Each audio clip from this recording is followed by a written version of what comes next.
정부가 올해 세제 개편 방안을 내놓았습니다. 윤석열 정부의 정책 방향을 담은 것이라고 볼 수 있는데요.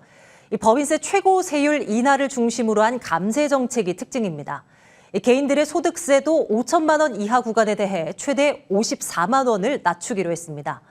대기업들에게 혜택이 집중될 것으로 보이는 가운데 정부는 감세가 투자와 일자리 확대로 이어질 것이라는 명확한 근거를 제시하지는 못했습니다. 유찬 기자입니다. 기획재정부가 감세 기조를 담은 세제 개편안을 발표했습니다. 기업들의 법인세 최고 세율은 25%에서 22%로 낮아집니다. 가장 큰 혜택은 소수 대기업에게 집중될 전망입니다.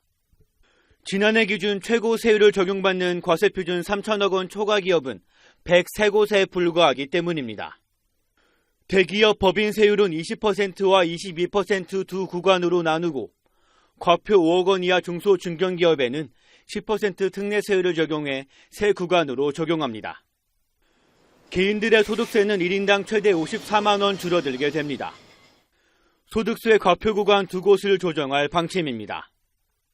가장 낮은 세율이 적용되는 6% 구간을 1,200만 원에서 1,400만 원으로 15% 구간은 4,600만 원에서 5천만 원 이하로 상향했습니다. 기재부는 세수가 총 13조 1천억 원 줄어들 것으로 추산했습니다. 이 가운데 대기업은 4조 1천억 원, 중소 중견기업은 2조 4천억 원의 세금이 줄어들 것으로 예상했습니다. 소득세는 총 2조 5천억 원 감면 효과가 발생할 것으로 내다봤습니다. 기재부는 기업들의 투자가 늘어날 것으로 전망합니다. 세제 개편안이 우리 경제의 성장, 또 세수 기반 확충, 일자리 창출, 투자 확대 이런 데 상당히 선순환 구조로 크게 기여할 수 있을 것이다 이렇게 생각을 합니다.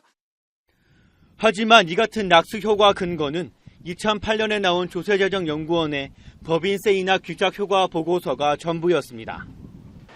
정작 조세원에서는 지난해 기업에 대한 조세특례 정책이 고용 증대에 효과가 없다는 보고서를 내놨습니다. 그 많은 연구를 다 메타 분석을 해보면은 투자가 늘어도 아주 조금만 는다라는 게 일반적인 결론입니다. 감세 일변도의 세제 개편은 결국 나라 전체의 부담으로 돌아온다는 지적도 제기됩니다. 세수가 적게 거치면은 다른 사람이 누군가 내거나 국가 부채를 발행하거나 세금은 공짜가 없습니다. 기재부는 내일부터 17일간 입법 예고 기간을 거쳐 9월 이전 정기국회에 세제 개편안을 제출할 예정입니다. 머니투데이 방송 유찬입니다.